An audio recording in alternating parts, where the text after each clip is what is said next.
Baik, saya akan menjelaskan materi statistika probabilitas pertemuan ketiga. Pokok bahasanya adalah distribusi binomial dan Poisson. Nah, diawali dengan ini. Nah, ada kalanya suatu percobaan itu diulang sebanyak N kali. Ada suatu percobaan diulang-ulang sebanyak N kali. Nah, saya langsung masuk ke contohnya nih.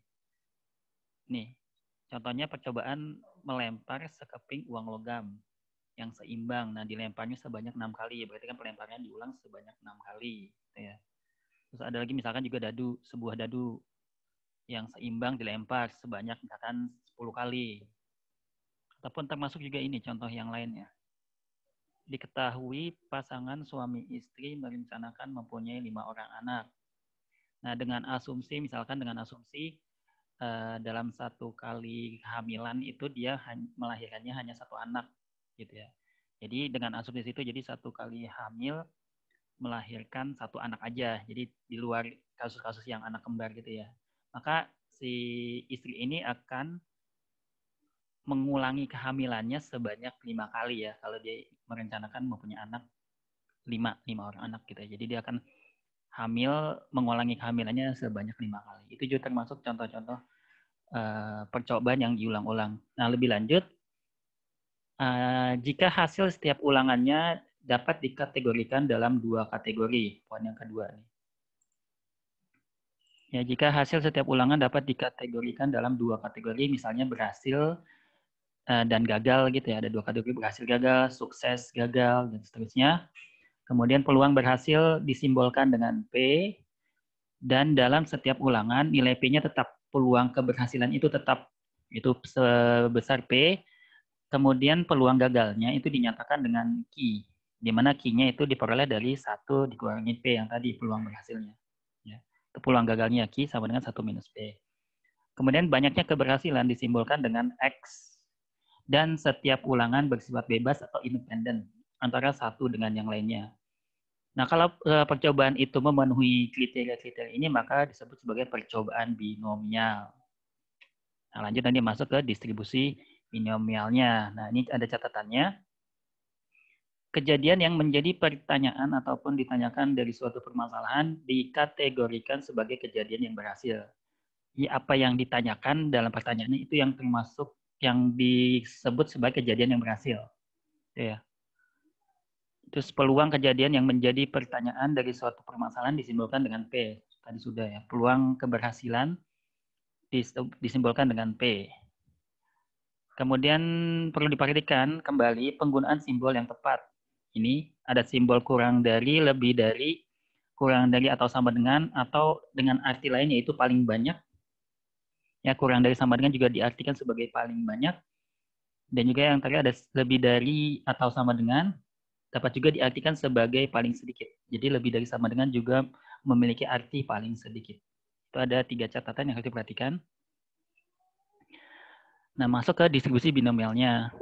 Nah, jika suatu percobaan binomial yang tadi itu mempunyai probabilitas berhasil P dan probabilitas gagal yaitu Q sama dengan 1 min P, maka probabilitas atau peluang banyaknya sukses, ya banyaknya sukses dalam N kali percobaan yang diulang-ulang tadi itu yang bebas atau independen adalah ini.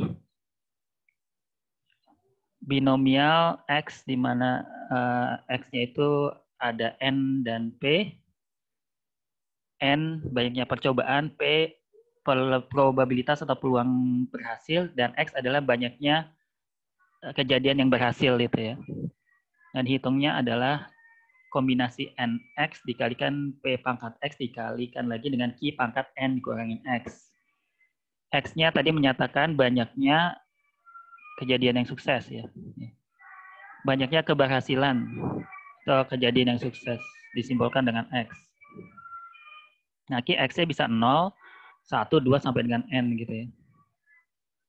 Banyaknya keberhasilan itu dalam N kali percobaan yang diulang-ulang itu bisa 0, jadi tidak ada yang berhasil, atau sekali, 2 kali, dan seterusnya sampai dengan N kali. Kemudian ada rata-rata dalam distribusi binomial ini adalah mu X sama dengan X itu dibacanya ekspektasi X sama dengan N kali P, kemudian variansi atau varians dalam distribusi binomial adalah sigma X kuadrat, itu simbol variansi ya. Sigma X kuadrat sama dengan N kali P kali Q. Itu distribusi binomial, ini contohnya tadi. Contoh yang pertama, diketahui pasangan suami istri merencanakan mempunyai 5 orang anak. Maka si istri akan hamil, berulang-ulang hamil sebanyak 5 kali gitu ya. Dengan catatan tadi bahwa 1 kali hamil itu melahirkan 1 anak. Jadi 1 kali hamil melahirkan 1 anak di luar kasus yang anak kembar. Nah, kemudian pertanyaannya adalah berapakah peluang memperoleh 3 anak laki-laki dari 5 anak tersebut? Ya, intinya berapakah peluang memperoleh 3 anak laki-laki? Nah, maka dalam penyelesaian kita misalkan dulu variabel X adalah kejadian yang ditanyakan dalam soal. Karena di soalnya ditanyakan berapa peluang memperoleh anak laki-laki ya. Jadi memperoleh anak laki-laki.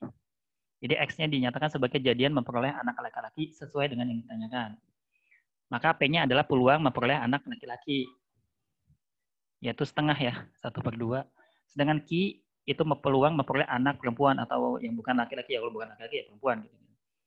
Nah, dihitung dari 1 minus P. P-nya tadi setengah, maka 1 minus P, 1 minus setengah sama dengan setengah juga. Nah, X ini berdistribusi binomial. Tadi kan kejadian diulang-ulang. N-nya banyaknya pengulangan, dalam hal ini adalah banyaknya anak atau banyaknya melahirkan anak 5 kali, N-nya sama dengan 5. P-nya peluang memperoleh anak laki-laki setengah, dan Q peluang memperoleh anak perempuan juga setengah. Maka peluang memperoleh 3 anak laki-laki, tinggal ganti X-nya sama dengan 3. Jadi kan X-nya adalah kejadian memperoleh anak laki-laki. Maka peluang memperoleh 3 anak laki-laki berarti X-nya sama dengan 3. Karena 3 anak laki-laki berarti X-nya sama dengan 3.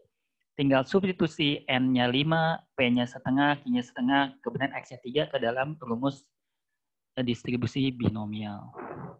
Berarti peluang memperoleh 3 anak laki-laki //adalah ini, kombinasi 3 dari 5 dikalikan setengah, maka 3 kali setengah pangkat 5 kurang 3. Dihitung nanti hasilnya 5/16. Itu contoh yang pertama. Sedangkan untuk contoh yang kedua tadi, bila sekeping uang logam yang seimbang dilempar sebanyak 6 kali, maka tentukan probabilitas memperoleh 5 sisi gambar. Yang kedua, probabilitas memperoleh paling sedikit 5 sisi gambar. Untuk yang B, hati-hati. Ada kata-kata paling sedikit 5 sisi gambar. Dari pelemparan sekeping uang logam yang dilempar sebanyak N kali. Tadi uang logam, sekeping uang logam dilempar sebanyak 6 kali, maka masih masuk ke distribusi binomial. Ini percobaan binomial, diulang sebanyak N kali. Nah, karena yang ditanyakan adalah memperoleh sisi gambar ya, baik pertanyaan A maupun B itu ditanyakan memperoleh sisi gambar, maka dalam penyelesaiannya nyatakan X sebagai kejadian memperoleh sisi gambar. Sekali lagi X itu menyatakan kejadian yang ditanyakan dalam soal. Maka P menjadi peluang memperoleh sisi gambar. Yaitu setengah, karena kan kalau uang logam cuma ada gambar sama angka ya. Maka peluang memperoleh sisi gambar ya 1/2. Sedangkan Q, peluang memperoleh sisi angka, sisi yang dibalik sisi gambar ya. Saya katakan sebagai sisi angka. Q-nya adalah 1 minus P. 1 minus setengah sama dengan setengah juga. Nah, X-nya itu tadi sudah saya sampaikan sebelumnya bahwa X itu berdistribusi binomial, percobaan yang diulang-ulang sebanyak 6 kali, pelemparan sekeping uang logam yang dilempar sebanyak 6 kali. N-nya berarti 6, P-nya setengah, Q-nya juga setengah. Maka untuk jawaban yang A, probabilitas memperoleh 5 sisi gambar. Berarti X-nya adalah 5. Ya, sekali lagi, karena X-nya tadi kejadian memperoleh sisi gambar. Sesuai dengan yang ditanyakan di soal, maka kalau memperoleh 5 sisi gambar, berarti X-nya sama dengan 5. Tinggal substitusi X-nya 5, N-nya 6, P-nya setengah, Q-nya setengah. Masuk ke rumus binomialnya. Jadi peluang memperoleh 5 sisi gambar adalah kombinasi 5 dari 6 dikalikan setengah pangkat 5 dikalikan setengah pangkat 6 kurang 1. Dihitung hasilnya 3/32. Lalu bagaimana dengan yang B? Probabilitas memperoleh paling sedikit 5 sisi gambar. Nah, paling sedikit 5 sisi gambar. Karena percobaannya 6 kali melempar sekeping uang logam ya, pelemparannya sebanyak 6 kali, maka memperoleh paling sedikit 5 gambar itu termasuk ya 5 kali sisi gambar ini, ada saya tulis keterangan di bawah. Jadi paling sedikit 5 sisi gambar berarti 5-nya masuk. Jadi 5 sisi gambar atau 6 kali sisi gambar. Nggak mungkin 7 karena percobaan pelemparannya cuma 6 kali. Jadi memperoleh paling sedikit 5 sisi gambar itu adalah mendapatkan 5 kali sisi gambar atau 6 kali sisi gambar. Kan paling sedikit 5. Berarti bisa 5 kali sisi gambar ataupun 6 kali sisi gambar dalam 6 kali pelemparan. Nah, untuk kasus ini maka yang ditanya adalah probabilitas atau peluang X lebih dari sama dengan 5. Yang tadi ya, kalau paling sedikit di catatan yang di awal tadi, kalau paling sedikit itu artinya lebih dari sama dengan. Jadi peluang X lebih dari sama dengan 5. Sama dengan yaitu peluang tadi dikatakan bahwa paling sedikit 5 sisi gambar itu artinya memperoleh 5 kali sisi gambar ataupun 6 kali sisi gambar. Untuk 5 kali sisi gambar berarti X-nya sama dengan 5. Dan ditambah dengan peluang memperoleh 6 kali sisi gambar, yaitu X-nya sama dengan 6. Gitu. Jadi peluang X lebih besar sama dengan 5, itu sama dengan peluang X sama dengan 5 ditambah peluang X sama dengan 6. Kenapa cuma sampai 6? Karena kan pelemparnya cuma 6 kali. Nah, hitung masing-masing untuk peluang X sama dengan 5. Udah dihitung di soal A, dapatnya 3/32. Kita tinggal ngitung peluang X sama dengan 6. Ini tinggal substitusi X-nya 6. Mirip seperti menghitung soal A, cuma cuma X-nya sekarang 6. Jadi kombinasi 6 dari 6 dikalikan setengah pangkat 6 dikalikan setengah pangkat 6 minus 6.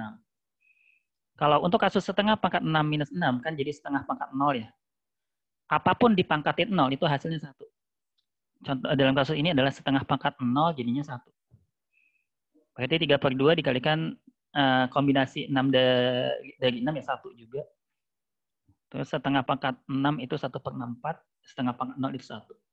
Kerjakan ini dulu, 1 kali 1/64, kalikan 1, hasilnya tetap 1/64. 3/32 ditambah 1/64, 3/32-nya diubah jadi per 64, dikalikan 2. Jadi penyebutnya dikali 2, pembilangnya juga kali 2, jadinya 6/64. Ditambah 1/64, jadinya 7/64. Itu peluang atau probabilitas memperoleh paling sedikit 5 sisi gambar dari percobaan pelemparan seketik uang logam yang seimbang yang dilempar sebanyak 6 kali. Itu 2 contoh distribusi binomial. Masuk ke satu lagi yaitu distribusi Poisson. Nah, ini distribusi Poisson ini intinya adalah ini nih, kepakainya di sini nih sebenarnya. Jadi dalam distribusi binomial yang tadi sudah kita bahas, jika nilai n-nya itu besar dan p-nya nilainya kecil, peluang suksesnya nilainya kecil atau dekat dengan 0, maka distribusi Poisson dengan mu rata-rata sama dengan n kali p dapat digunakan sebagai pendekatan dari distribusi binomial. Atau dengan ketentuan lebih detail lagi, distribusi binomial itu digunakan jika n-nya pengulangannya itu kurang dari 20 dan peluang suksesnya itu lebih dari 0,05. Nah, sedangkan distribusi Poisson itu digunakan jika banyaknya pengulangannya itu lebih dari sama dengan 20. Jadi dari 20 ke atas tuh. Kalau percobaannya diulang sebanyak 20 ke atas dan peluang suksesnya, peluang kejadian yang ditanyakan itu atau peluang suksesnya itu kurang dari sama dengan 0,05, itu masuknya ke distribusi Poisson. Awalnya sih memang distribusi binomial, tapi akan akan didekati dengan distribusi Poisson. Ini ada keterangannya, n menyatakan banyaknya pengulangan atau besarnya sampel, p peluang dari kejadian yang menjadi pertanyaan. Nah, untuk menghitung peluangnya dalam distribusi Poisson rumusnya seperti ini. Mu pangkat X dikalikan E, nilai E itu ini ya, nilai eksponensial 2,71828 dan seterusnya. E-nya nanti dipangkatkan dengan minus mu per X faktorial. Nanti X-nya bisa 1, 2, 3, dan seterusnya. Di mana mu adalah rata-rata banyaknya hasil percobaan yang terjadi dalam senang waktu atau daerah tertentu. Dan kemudian dalam distribusi Poisson ini, rata-rata itu sama dengan varians, yaitu ekspektasi X sama dengan varians X sama dengan N kali P. Beda dengan distribusi binomial tadi, kalau rata-ratanya itu N kali P, kalau variansnya adalah N kali P kali Q. Sedangkan untuk distribusi Poisson, rata-rata dan variansnya itu sama. dihitung dari rumus N kali P. Tuh. Nah, ini contoh distribusi Poisson. Jika rata-rata kedatangan bus antar kota jurusan Jakarta-Bandung adalah 50 bus setiap jam, 50 bus setiap jam. Berapakah peluang kedatangan 3 bus antar kota dalam waktu 3 menit? Nah, dari soal kan yang diketahui rata-rata kedatangan busnya kan 50 bus setiap jam. 50 bus, rata-ratanya 50 bus setiap jam. Sedangkan yang ditanya itu, berapakah peluang kedatangan 3 bus dalam waktu 3 menit? Dari yang diketahui rata-ratanya 50 bus setiap jam, yang ditanyakan dalam waktu 3 menit. Gitu ya. Itu yang harus saja diperhatikan. Nah, penyelesaiannya biasa kita nyatakan variabel X sebagai kejadian yang ditanyakan, karena yang ditanyakan adalah peluang kedatangan 3 bus antar kota dalam waktu 3 menit. Ya, peluang kedatangan 3 bus dalam waktu 3 menit. Maka X menyatakan kejadian kedatangan bus dalam waktu 3 menit. Nanti Bena cari mu-nya adalah rata-rata kedatangan bus dalam waktu 3 menit. Ya, hati-hati sekali lagi, yang dikasih tahu dari soal adalah 50 bus setiap jam. Tapi yang ditanyakan setiap 3 menit atau dalam waktu 3 menit. Maka kita cari dulu nih nilai mu-nya. 50 bus setiap jam, artinya 50 bus per 60 menit ya. 1 jam kan 60 menit, jadi 50 bus per 60 menit. Karena yang ditanyakan dalam soal dalam waktu 3 menit, maka kita kalikan dengan 3 menit. Ini kan 50 bus per 60 kan artinya ada berapa bus dalam 1 menit. Ya. Ada berapa bus dalam 1 menit, ya udah 50 per 60. Nah, karena di soal ditanyakan dalam waktu 3 menit, kita perlu kalikan dengan 3 menit. Jadi rata-rata banyaknya bus dalam waktu 3 menit adalah 2,5 bus. Ya, 50 kali 3 dibagi 60. Atau 50 per 60 kali 3. Nanti dapatnya 2,5 bus. Artinya, dalam waktu 3 menit itu rata-rata ada 2,5 bus yang datang. Gitu ya, maksudnya gitu. Nah, dapat mu-nya udah dapat, kemudian tinggal cari peluang kedatangan 3 bus dalam waktu 3 menit. Nah, karena ditanya peluang kedatangan 3 bus, berarti X-nya sama dengan 3. Gitu ya. 3-nya di sini artinya 3 bus. Bukan 3 menit. 3 menit tadi untuk nyari mu-nya. Udah tinggal substitusi X-nya sama dengan 3 ke rumus distribusi Poisson-nya. Mu-nya kan tadi 2,5, X-nya itu 3 yang ditanyakan dari 3 bus. Jadi 2,5 pangkat 3 dikalikan E pangkat minus mu, yaitu minus 2,5 dibagi X faktorial, yaitu 3 faktorial. Nanti ini dihitung dengan kalkulator, hasilnya adalah 0,214 atau diubah dalam persen 21,4%, seperti itu. Nah, ini saya akan coba contohkan. Ngitungnya pakai kalkulator ya. Ini coba saya ganti share-nya dulu dengan screen. Lalu Anda coba jalankan nanti kalkulator di laptopnya. Nah, kalau kalkulatornya belum pernah diubah-ubah, maka ketika pertama kali dijalankan, kalkulatornya tampilannya masih yang standar seperti ini. Maka untuk bisa menghitung rumus dalam distribusi Poisson itu, kita perlu ganti tampilan kalkulator yang standar ini, ganti dengan yang scientific. Tinggal klik aja ini, menunya. Nanti pilih yang scientific. Nah, sudah muncul E-nya. Kita perlu E-nya ini. Ya. Nah, caranya adalah, nah, kita ingin menghitung 2,5 pangkat 3 dikalikan eksponensial pangkat minus 2,5 per 3 faktorial. Udah, kita coba. Dari 2,5 pangkat 3, ketik 2,5. Untuk pangkat 3 kita pakai yang ini nih, X pangkat Y. Jadi ketik 2,5, terus kita klik X pangkat Y di sini. Artinya nih, lihat bahwa 2,5 akan dipangkatkan dengan berapa? Dengan 3. Kemudian klik 3.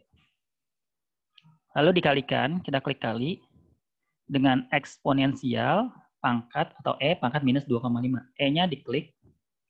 Tadi kali ya, kali, terus E. E-nya kita pangkatkan, ini pangkatnya. E-nya kita pangkatkan dengan minus 2,5. Tapi kita klik dulu 2,5-nya, baru dikasih minus. Minusnya di sini, plus atau minus. Kita klik, jadinya minus. Tuh. 2,5 jadi minus. Jadi nanti dia akan hitung E pangkat minus 2,5.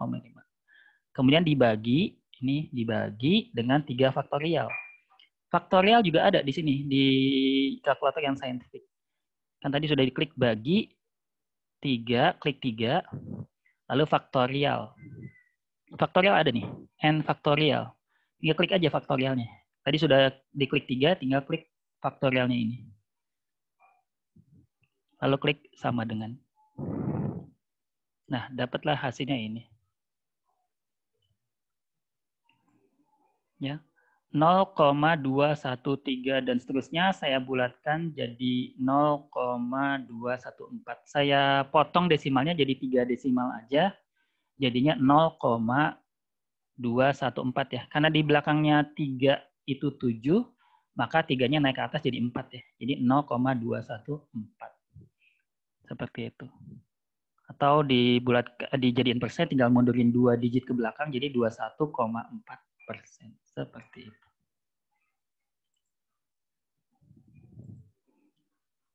Share-nya saya kembalikan ke PowerPoint. Nah, terakhir, yang tadi saya bilang bahwa distribusi Poisson ini digunakan untuk pendekatan distribusi binomial dengan ketentuan ini tadi ya. Dengan ketentuan yang sini tadi sudah saya sampaikan. Nah, contoh kasusnya ini. Nah, menurut pengalaman seorang penulis bahwa rata-rata untuk setiap 600 kata terdapat 2 kata yang salah cetak nih. Jadi untuk setiap 600 kata di dalam karya tulis, termasuk nanti cerpen, terdapat 2 kata yang salah cetak. Nah, dalam suatu cerpen yang terdiri dari 2.500 kata, berapa peluang bahwa di dalam cerpen tersebut terdapat 3 kata yang salah cetak? Ya. Pertanyaannya adalah berapa peluang bahwa di dalam cerpen tersebut terdapat 3 kata salah cetak? Ya. Karena ditanya berapa peluang bahwa di dalam cerpen tersebut terdapat 3 kata yang salah cetak, maka X-nya kita nyatakan sebagai kejadian terdapat kata salah cetak sesuai dengan yang ditanyakan. Maka P-nya adalah peluang terdapat kata salah cetak. Nah, dari kalimat pertama, kita bisa dapatkan peluangnya, yaitu dari 600 kata terdapat 2 kata salah cetak.